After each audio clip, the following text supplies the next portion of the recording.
AEW Dynamite starts off with Hangman versus Wheeler Yuta. They end up having a match due to last week on Collision.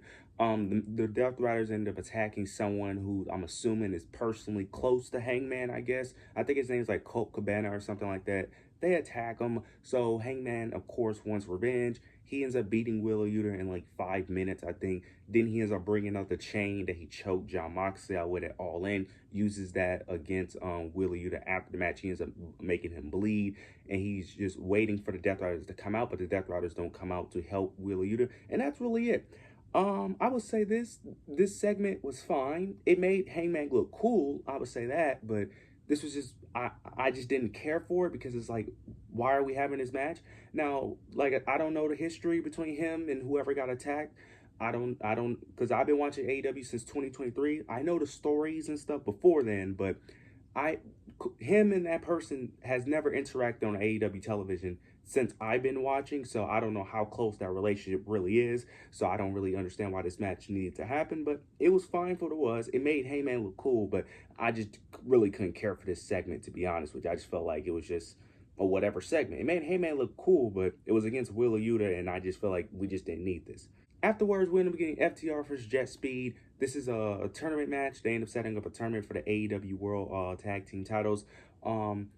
FTR picks up the victory due to the help of Stokely using his crutches. He ends up walking out on crutches due to Adam Copeland ended up sparing him, but of course he's faking the injury. He ends up using the crutches to help Dax pick up the victory, using it as leverage to get a pinfall. After the match, you end up getting Stokely talking on the microphone. Adam Copeland interrupts. Stokely is confused because last week's promo he ends up saying that Adam Copeland can't get within like a couple feet between him and FTR. Adam Copeland ends up mentioning how he can't get close to FTR, but he ends up hiring some people that can get close to FTR, and he brings out the Hurt Syndicate, which I thought was hilarious.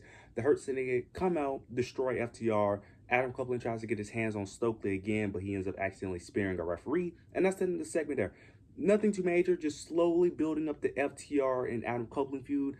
I'm assuming, of course, Christian has to get involved in this feud. But again, I don't know how we incorporate Christian in this feud because he has the Nick Wayne situation. So we don't know where that's going. So interested to see how this goes. Very interested to see how this story continues to build up.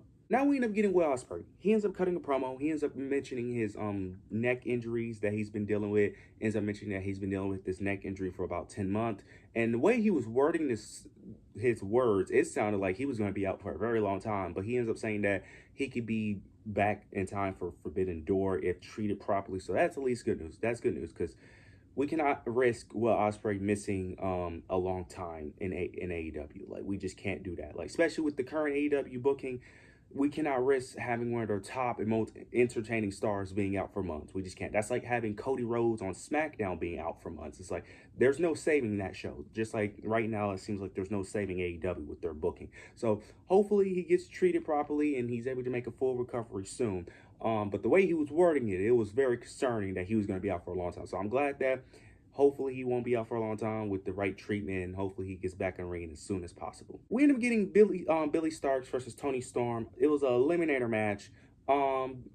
Tony Storm, of course, picks up the victory. After the match, though, you end up getting Billy Starks attacks Tony Storm. Then she ends up attacking the referee.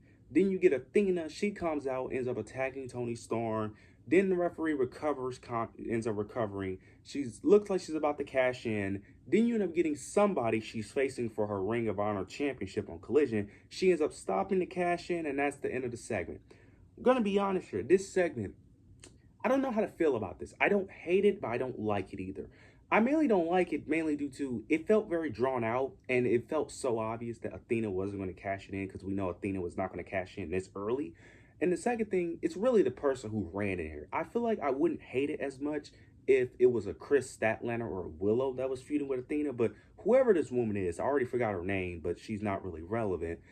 That's probably why I don't like this segment that much. Like, I wouldn't mind it as much if there was more of a history, more of a rivalry. Like, it makes sense when guys like CM Punk interfere with like Drew McIntyre's cash in due to the history and the rivalry. But with this, who knows? Maybe they do have a deep-rooted rivalry. But with this, I just couldn't care.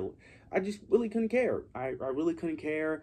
It just felt very drawn out, very unnecessary. But it is what it is. We'll see how they continue to build up this feud between Tony Storm and Athena. Right now, I'm not really hyped about it, but hopefully It gets better with time, but I don't really have high hopes for it, but we'll see how this ends up playing out. We end up getting Swerve versus Hetrocero, if I'm not mistaken. If I'm not mistaken, Lance Archer interfered in the match, caused a disqualification. Don Callis comes out. Then you get Bandito and I think Brody King come out for the save. Then you get Okada. He hits him with a steel chair. Swerve gets the upper hand, about to do I think he's about to do a house call while he has the chair in between Okada's head, but Okada ends up escaping. Okay. I don't understand what was the purpose of this segment. I get the whole Okada and Swerve thing. That I understand. I don't understand, for one, why do we need a match? We didn't need a match to have this happen. You could have just had Swerve or Don Callis cut a promo. Swerve or Okada comes out, they brawl, and you have the same outcome. Or, even if you have the match, you could have had Okada interfere or Don Callis cause the disqualification. Why do we need Lance Archer and then have Brody King and Bandito come out of all? But why? Like, this is what I mean by unnecessary and illogical. It's just doing extra shit. Like, I don't understand. I don't get it. I don't understand it. Like, it makes no sense. I really do not understand the logic of that. Like, you could have just had Okada come out, cost Swerve the match, or, well, no, I would have criticized that if Swerve would have lost the Hetrocero of all people. You could have just had Okada interfere in the match, cause disqualification, and the same thing could have played out. I don't understand why we needed that. It is what it is. We'll see how this feud goes, but very unnecessary. But we'll see how this build leads into Forbidden Door. We end up getting an MJF promo. He cuts a promo. Earlier in the show, it was a segment where MJF was very frustrated. He was very confused on why the Hurt Syndicate helped out Adam Copeland. And then Bobby Lashley ends up putting him against the lockers and ends up saying that we never needed you, and that we're not your lackeys, and that we don't have to help you with winning the AEW World Championship. And he ends up saying that I don't even want you in the Hurt Syndicate anymore. He ends up putting a thumbs down. So I don't know if that means that he's not in the Hurt Syndicate anymore. I'm assuming that means that, because Bobby Lashley put a thumbs down, and then MVP did say that all it takes is just that one mistake and he could be out of the group. So I'm assuming he's out of the group, because that's the way it seems like in this segment, because Bobby Lashley did put the thumbs down, and Shelton Benjamin looked very upset as well, and MVP. So it looks like he's out, because then the promo, it started off with MJ saying that he doesn't need the Hurt Syndicate to win the AEW World Championship. He ends up saying that he doesn't need the contract to beat Hangman. He's going to do it clean. Then he gets interrupted by Mark Briscoe, which I'm just like, bro, I'm just over this Mark Briscoe and MJF. I'm just over it. And part of the reason why I'm over it is due to what MJF said in his promo, because MJF ends up literally saying all the things that I'm literally thinking in my head and that I've already said. He literally said that nobody respects Mark Briscoe. Mark Briscoe is just not a real single star, that no one takes him seriously. He's a guy for a cheap pop, for a cheap laugh, and a cheap reaction, and that he's not a real top guy, which is facts. Which is why I don't want this. This is why I don't care for the feud, because we know and he literally said in his promo that every time Mark Briscoe has a big match, he loses. I've been saying he's a loser. Like, that's why I don't care. Mark Briscoe is just a glorified loser. Like, we know the glass ceiling with Mark Briscoe, which is why I don't care for this feud. Now, the feud hasn't been bad. It's been decent, but mainly due to MJF, but it's been a decent feud. I just don't care for it because it's such a predictable feud that doesn't benefit nobody. That's the main thing I don't understand about this. It doesn't do anybody any favors. Mark Briscoe is going to continue to be the loser that he's been. And MJF doesn't get elevated because we expect MJF to win. It doesn't really elevate him as a heel. Now, he did end up mentioning his brother, which he already mentioned before. He ends up saying that he ends up mentioning that he doesn't get respect from the fans and everything. He ends up saying that there is someone that that the fans would respect. He ends up mentioning his brother Jay is the person that they would respect. Mark Briscoe tries to attack MJF, but MJF ends up running away. The feud itself isn't bad. It's just a feud that doesn't mean anything and does nothing for nobody. I just don't get the end goal here, because if you have Mark Briscoe lose, he just becomes a loser and he doesn't do anything, because that just makes Mark Briscoe look weak, because he's been talking about your brother all this time. And then MJF, yeah, he gets heel heat, but this doesn't make him more of a Dashley heel, so I don't really understand the end goal here. We'll see how this plays out, but I really just don't care for this feud, even though the build has been solid, which is very unfortunate, because the fact that this is one of the more entertaining things on your show is kind of sad. But we'll see how this story plays out. Then we get the main event. We end up getting Death Riders attack Mark Briscoe. He ends up having a match against Claudio, which he ends up winning. They end up attacking him. Hangman comes out. Before Hangman comes out, Jon Moxley ends up cutting a very short promo. But word for word, he ends up saying that Hangman is not the champion. He needs to prove that he's not the champion. Just because you won on at All In, that does not make you the champion. No, he ends up saying that just because you have the world title, that doesn't make you the champion.